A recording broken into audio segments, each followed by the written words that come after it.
येऊ कशी घनश्याम. विठ्ठल शिंदे यांचं संगीत आहे. सादर करते ऋचा पिळणकर. ऐकूया.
श्रोते हो, गरी माडगुळकर ज्येष्ठ गीतकार आणि कवी, त्याचप्रमाणे ज्येष्ठ संगीतकार आणि गायक बाबूजी अर्थात सुधीर फडके यांनी एक ध्वनिमुद्रिका HMVवर काढायची ठरवली आणि त्याकरता गायिका म्हणून माणिक वर्माना आपल्यासोबत त्यांनी घेतलं.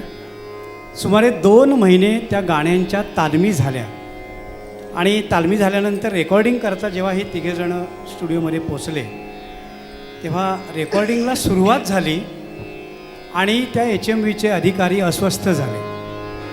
त्यांच्या कपाळावर आठ्या दिसायला लागल्या. ते असं म्हणाले की नाही हो फडके, ही या मुलीचा आवाज माईकला आणि एकूणच गाण्याला शोभत नाही आहे, काय करूया. तेव्हा बाबूजी असं म्हणाले की नाही 2 महिने त्या मुलीने प्रामाणिकपणे तालीम केले, आवाज तिचा खूप चांगला आहे, आपण हे काही करून ध्वनिमुद्रित करूया.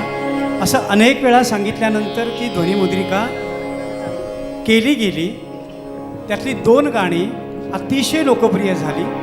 त्यातलं एक गीत होतं शरदाचे चांदणे मधुवनी फुलला निशिगंध वाजवी पावा गोविंद, आणि दुसरं गाणं जे आपण आता ऐकणार आहोत सावळाचं रंग तुझा पावसाळी नभापरी आणि नजरेत तुझ्या वीज खेळते नाचरी, हे शब्द गरिबांचे आहेत. एका सुंदर तरुणीचं हे वर्णन आहे.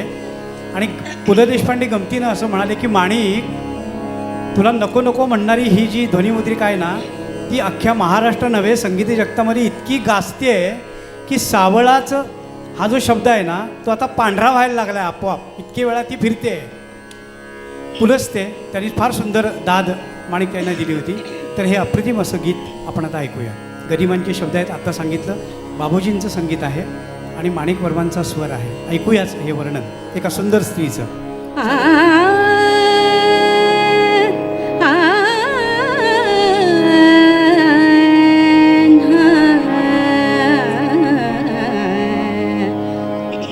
सावळाच रंग तुझा, सावळाच रंग तुझा,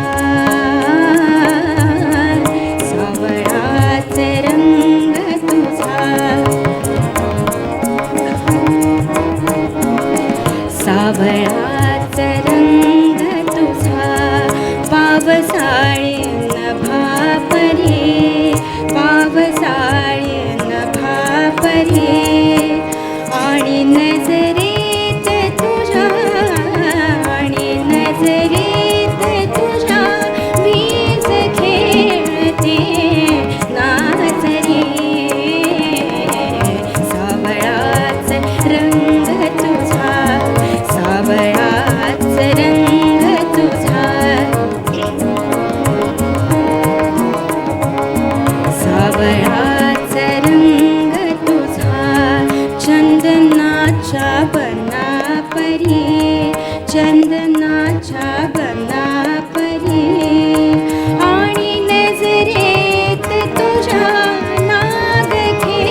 भक्तिगीत, भावगीत, अभंग, नाट्यगीत, गझल या सर्व प्रकारामध्ये माणिकबाई स्वतः रमल्या आणि त्यांनी श्रोत्यांना भरभरून आनंद दिला.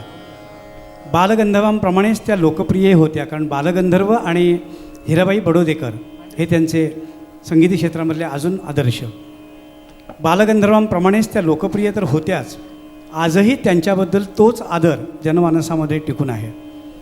माणिकताई आपल्याच घरातील कोणीतरी आहेत असं प्रत्येक रसिकाला वाटतं आणि हेच त्यांचं यश आहे. आता आपण जी पुढची रचना ऐकणार आहोत ती गझल आहे. त्या चित्त चोरट्याला का आपुले म्हणू मी. सो वर्षा धामापूरकर आपल्यासाठी ही रचना घेऊन येत आहेत, पण त्यासाठी माणिकताईंनी बेगम अख्तर यांच्या गझलांचा अभ्यास केला आणि बेगम अख्तर यांचीच एक अतिशय सुंदर अशी गझल त्यांना आवडायची. सच सच बताना ये दिल तूने कभी कही थी, सच सच से होते देखी उल्फत की सरजमी थी. या मूळ रचनेवर आधारित हे सुंदर अशी रचना राजा बडे यांचे शब्द आहेत, मधुकर गोळवलकर यांचं संगीत आहे आणि याच्याकरता आधारभूत राग त्यांनी वापरलेला आहे मिश्र खमाज. ऐकूया त्या चित्त चोरट्याला का आपुले म्हणू मी.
किती साळसूदबाई आले मनात माझ्या, आले मनात माझ्या. किती साळसूदबाई, किती साळसूदबाई, किती हो किती साळसूदबाई.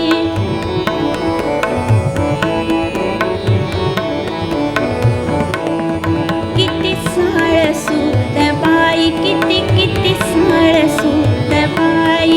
मी पाहिले तरीही ते पाहणार नाही, ते पाहणार नाही.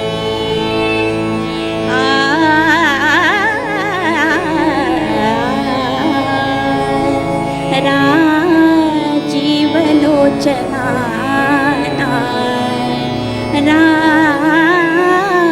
राजीवलोचना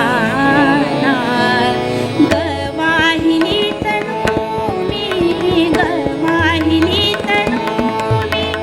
त्या चित्त चोरट्याला, त्या चित्त चोरट्याला, त्या चित्त चोरट्याला काकुले म्हणू मी, काकुले म्हणू मी, काकुले म्हणू मी.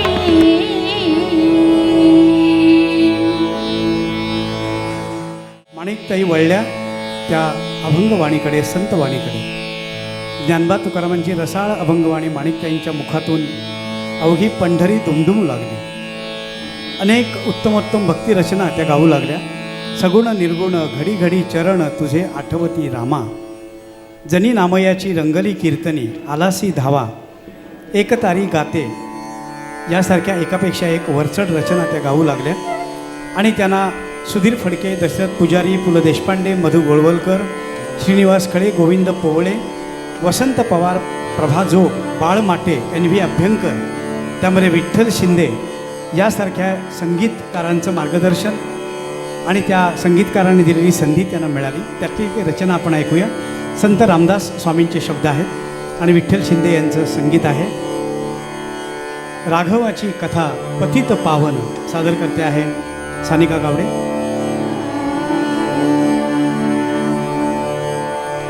राघवाची कथा, राघवाची कथा, पतित पावन.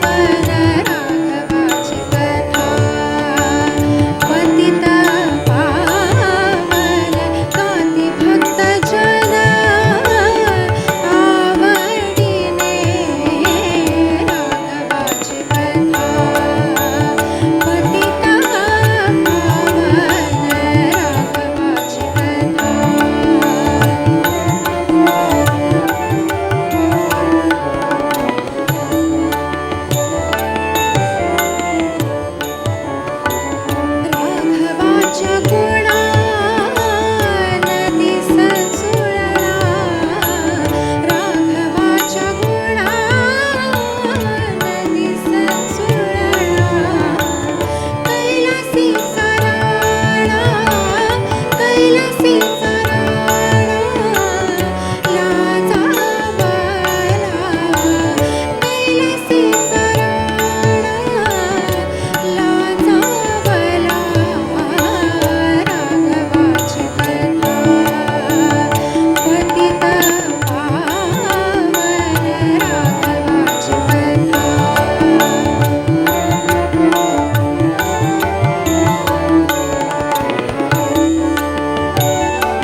वर्मा म्हटलं की गीत रामायणाकडे आपण दुर्लक्ष करूच शकत नाही. एकूण 56 गाण्यांच्यापैकी सीतेच्या मुखी असलेली सर्वच्या सर्व गाणी, एक गाणं अपवाद ते पण मी सांगतो, सर्वच्या सर्व गाणी माणिकताईंनी गायलेली आहेत. आणि ती गाणी अशी आहेत: निरोप कसला माझा घेता, जेथे राघव तेथे सीता, तोडिता फुले मी सहज पाहिला जाता, मज आणून द्यातो हरिण अयोध्या नाता, याचका थांबू नको दारात, नको करूस वल्गना रावणा निशाचरा, मुद्रिका अचूक मी ओळखली त्यांची, मज सांग अवस्था दूता रघुनाथाची, रघुवरा बोलत का नाही, डोहाळे पूर्वा रघुकुल तिलका माझे. ही गाणी माणिक वर्मांनी मूळ गीत रामायणामध्ये आकाशवाणीवरच्या गायलेली आहे, जे वर्षभर चाललं. त्यामध्ये एकच जे सीतेच्या मुखी शेवट पद आहे, मज सांग लक्ष्मणा जाऊ कुठे, हे पद भारतरत्न लता मंगेशकर यांनी गायलेलं आहे. बाकी सगळी पदं ही माणिक वर्मांनी गायलेली आहेत. आणि दुसरं महत्त्वाचं,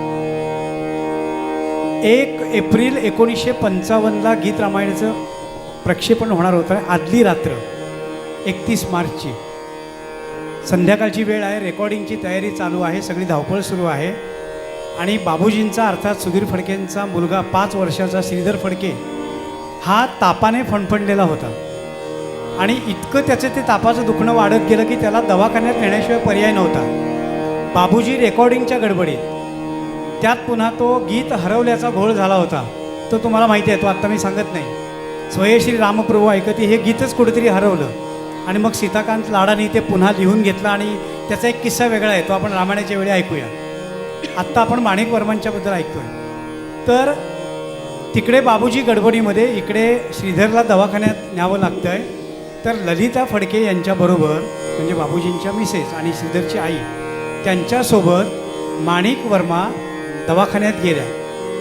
त्या तिथे जवळपास अर्ध्या रात्री होईपर्यंत ललिताबाईंच्या बरोबर बसून राहिल्या.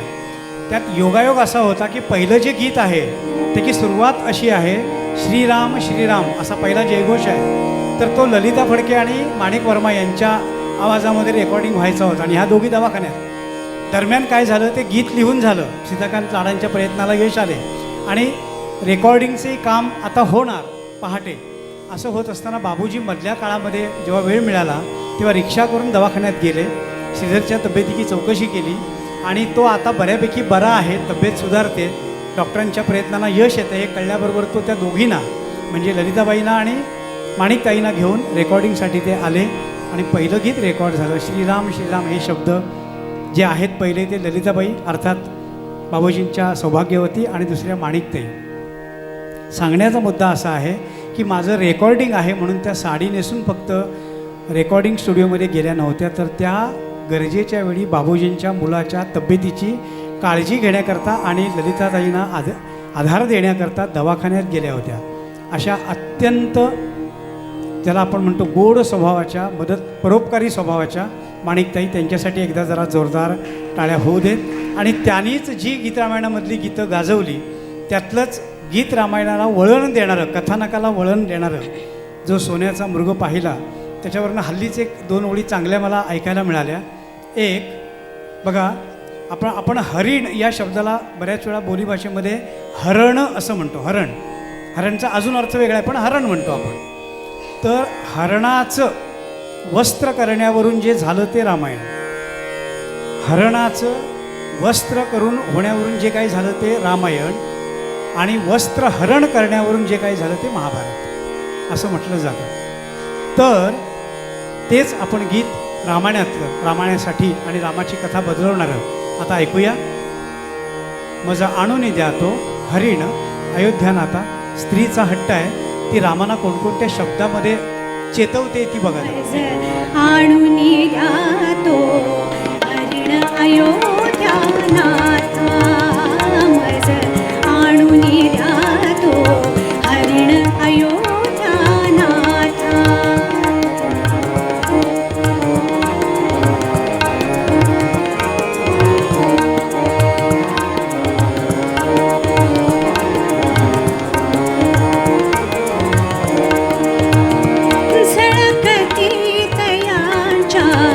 रत्ने शृंगावरती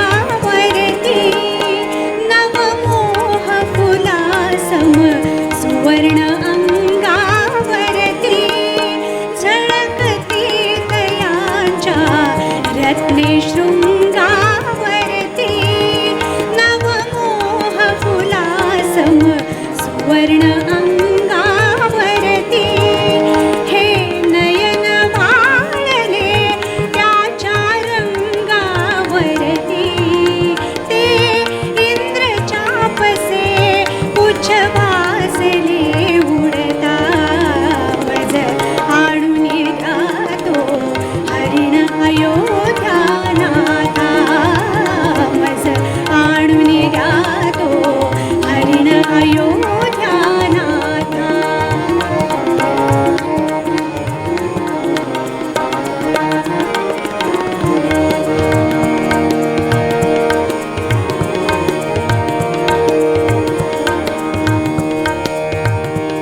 फेकून बाण त्या अचूक जरी माराला काढून भाऊजी घेतील त्याची खाया फेकून बाण त्या अचूक जरी माराला काढून भाऊजी घेतील त्याची खाया त्या मृगासनी प्रभू इंद्र जसे शोभाल तो महादिसे तो दूर टेकडी चढता मज आणून जातो हरिण अयोध्यानाथा मज आणून जातो हरिण अयोध्यानाथा तोडिता फुले मी सहज पाहिला जाता तोडिता फुले मी सहज पाहिला जाता मज आणून जातो हरिण अयोध्यानाथा मज आणून जातो हरिण अयोध्यानाथा मज आणून जातो हरिण अयोध्यानाथा गायनाचार्य वझेबुवा उस्ताद अब्दुल करीम खापासून कुमार गंधर्व भारतरत्न पंडित भीमसेन जोशी ते माणिकवरमपर्यंत अनेक प्रतिभावान कलाकारांनी समृद्ध केलेले हिंदुस्थानी संगीत या दिग्गज कलावंतांच्या मांदियाळीने आपल्या नितनव्या सादरीकरणातून उभ्या केलेल्या प्रयोग कल्पना संगीत विश्वातील अतिशय मोठा आव्याक्याची संपन्न आणि अनन्यसाधारण स्वरूपाची मौखिक आणि प्रयोगसिद्ध परंपरा म्हणजे हे हिंदुस्थानी संगीत दालन. हे दालन उजळून तेजाळून टाकणाऱ्या दीपस्तंभाप्रमाणे पथदर्शक आणि पथप्रदर्शक कामगिरी केलेल्या प्रतिभाशाली गायकांच्यापैकी एक पंडिता माणिक वर्मा.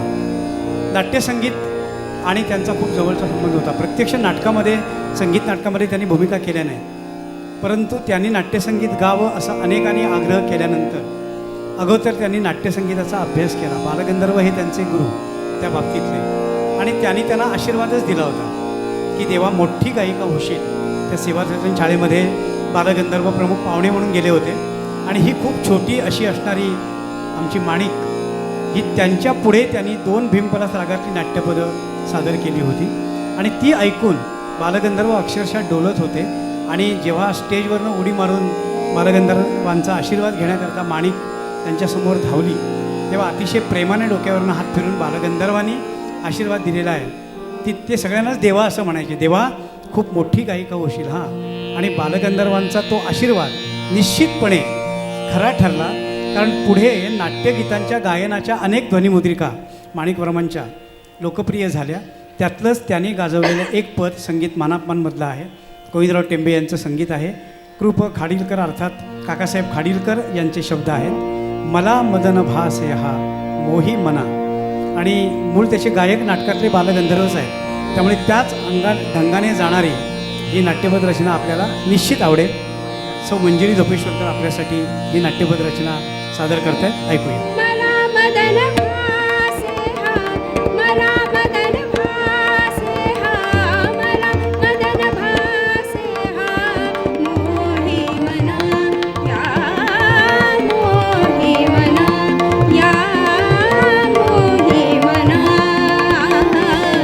वाणी जना या रामा मना या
आता पुढचं गीत आहे ते माणिकताईंनी गायलेलं लावणी गीत आहे, लावणी आहे. आणि ती लावणी आहे पुढचं पाऊल या 1950 सालच्या चित्रपटातली. त्यांनी आधारभूत राग वापरला आहे, कलिंगडा हा राग आहे. कदिमांचे शब्द आहेत, सुधीर फडके यांचं संगीत आहे आणि शब्द आहेत जाळीमंदी पिकली करवंद.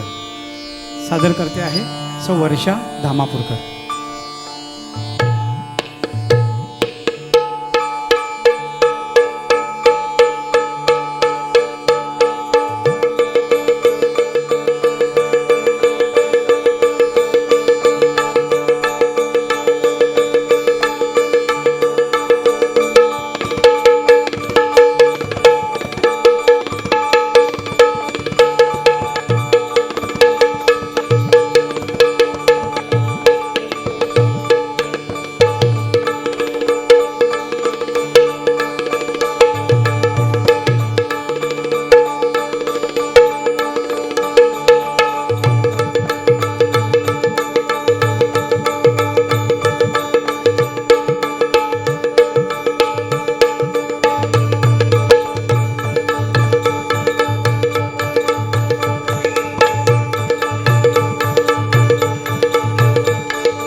चढता धरा हात की वाट नसे रुंदा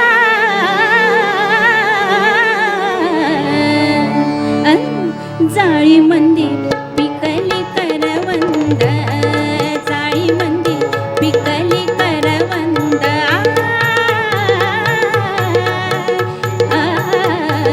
जाळी मंदी पिकली करवंद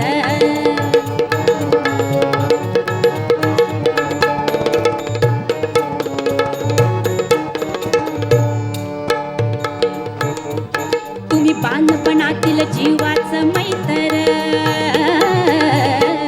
ही तरुणपणातील बालपणाची लहर कुणी बघत नाही तो चला गडे लवकर आंबट गोडी चाकू वाटते पूर्वा की छंदा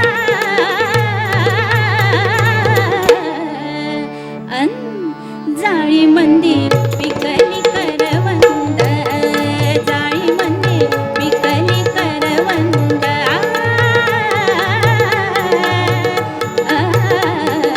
जाळी मंदी पिकली करवंद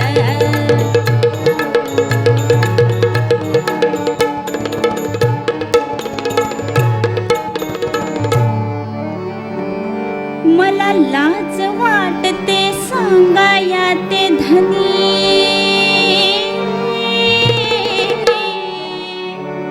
घ्या तुमचे तुम्ही जरा तरी समजुनी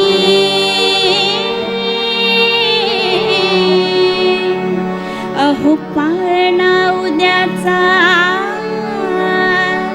हलतो माझ्या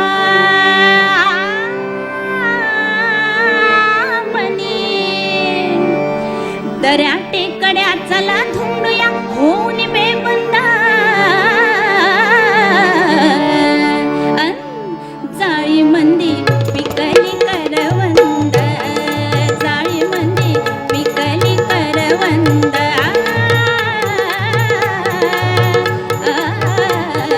जाळी मंदी पिकली करवंद जाळी मंदी पिकली करवंद जाळी मंदी पिकली करवंद